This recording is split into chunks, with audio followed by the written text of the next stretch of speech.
চন্দনটা ব্লগে তোমাদের সবাইকে ওয়েলকাম। এখন বাজে হলো 9টা। আমি ঘুম থেকে তাড়াতাড়ি উঠেছি, আজকে উঠে স্নান টান করে নিয়েছি, কারণ পুজো দেবো বলে বুবুকে স্নান করাবো। আর আজকে আমার অনেক কাজ আছে হাতে, ওর অফিসও আছে, তো সেই জন্য তাড়াতাড়ি উঠেছি। উঠে যাবো, স্নান টান করা হয়ে গেলে পুজো দিয়ে ব্রেকফাস্ট করে রান্না করে তারপর বেরোবো। হচ্ছে একটু ব্যাংকের কাজ আছে, সেই জন্য ব্যাংক এটিএম কার্ডটা একটু ডিস্টার্ব করছে আমাদের, তো সেটা ঠিক করতে যেতে হবে। তো বললো আজকে সোমবার চলো, আজকে চাপটাও কম আছে ওর, তো কাজ ফাজ সেরে ও অফিস যাবে, আমি আমার বাড়িতে থেকে যাবো। তো চলো বেশি কথা বলবো না, কাজগুলো সারি তারপর তোমাদের সামনে।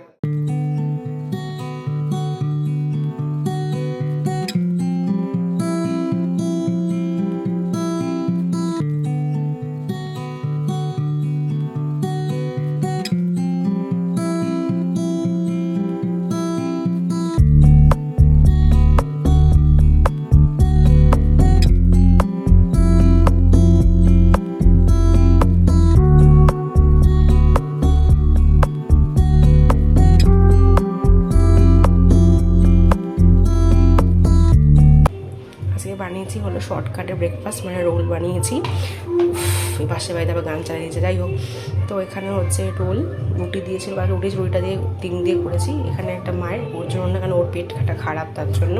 আমার দুজনের জন্য রয়েছে। আর এটা হচ্ছে শসা কাটা, এখানে পেঁয়াজ লঙ্কা টমেটো সস, আর এই যে কেচাপ। তো চলো এটা খেয়ে নিই, চিলি সস, সরি কেচাপ বলছে, কেচাপটা এটা। তো চলো রোলটা বানিয়ে ব্রেকফাস্টটা কমপ্লিট করে। আগের দিন যে চিংড়ি মাছগুলো নিয়ে এসেছিলাম তোমাদেরকে দেখালাম, সেগুলো দিয়ে কিন্তু আজকে রান্না করছি। চিংড়ি মাছ দিয়ে তো সবসময় করা হয় চিংড়ি ভাপা, নয়তো চিংড়ি সর্ষে দিয়ে কিছু না কিছু করেই থাকি।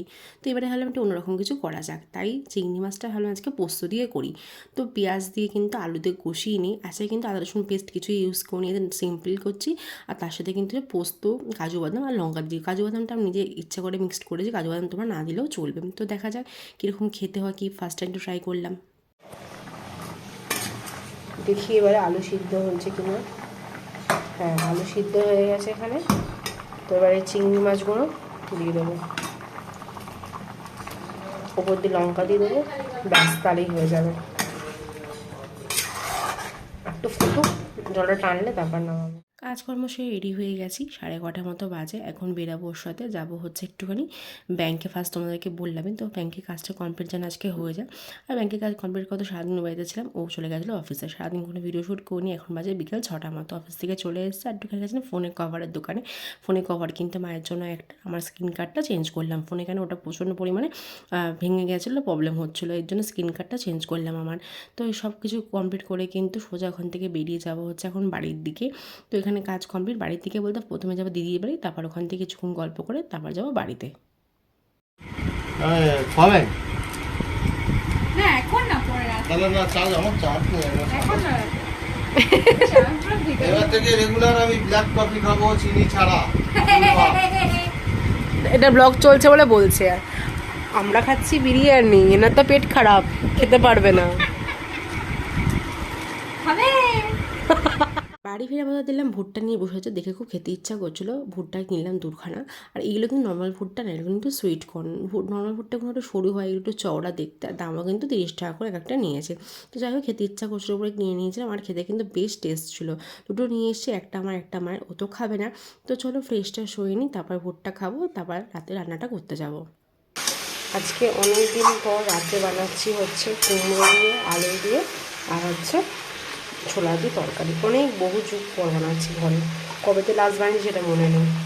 তো এটা খেতে আমার ভীষণ ভালো লাগে। এটা দেখি রাতে ডিনারটা হবে রুটি। আর ওর জন্য দিকে দেওয়া হয়েছে আলু ভাতে, মানে আলুটা সিদ্ধ করেছি, ওটা দিয়েও ভাত খাবে, কারণ পেট খারাপ। ওরই আজকে ডিনারটা হচ্ছে।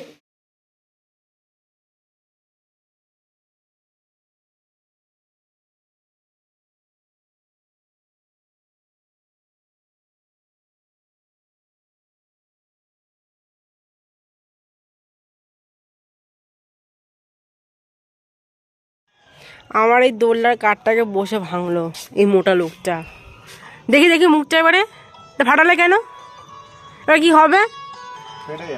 ইয়ার কি মেরো না, আমি বসবো কি করে এটাতে এবারে? আমি হট করে আওয়াজটা কথা কি হলো, কি কি ওরা লাগিয়ে দেবে ঠিক করে। কবে ঝড় হয়েছে যখন একটা কাঠটা ওখানে পড়ে আছে এখন লাগানোর খাওয়া দাওয়া করার সময় হয়ে গেছে তো এখন খেতে বসবো তো ভাবলাম ব্লগটাকে এন্ড করে নিই তারপরে গিয়ে খাবো ডিনারটা করবো এখন বাজে 11টার মতো তো এখনটাই যে এখন সিনেমা চালাবো এখন তো ওয়াইফাই হয়ে গেছে বাড়িতে এখন আর মানে নর্মাল চ্যানেলগুলো দেখাই হয় না টিভি চ্যানেলগুলো তো সিনেমা টিনেমা এসবই দেখা হয় গান শোনা হয় ইউটিউবে বা কোনো সময় নিজের ব্লগে নিজে ইউটিউবে দেখি চালিয়ে ওখানে তো আলাদা করে জিমেল অ্যাকাউন্টই খোলা আছে তো যাই হোক তো চলো এখন ডিনারটা করবো আর একটা যে কোনো সিনেমা চালিয়ে দেবো দেখতে দেখতে ডিনারটা সারা হয়ে যাবে তো এই ব্লগটা এইটুকুনি যদি তোমাদের ভালো লেগে থাকে তোমরা জানো কী করতে হবে একটা লাইক কমেন্ট সাবস্ক্রাইব করে দেখাবে নেক্সট ব্লগে তো দেখুন সবাই খুব ভালো দেখুন সবাইকে খুব ভালো রেখো টাটা গুড নাইট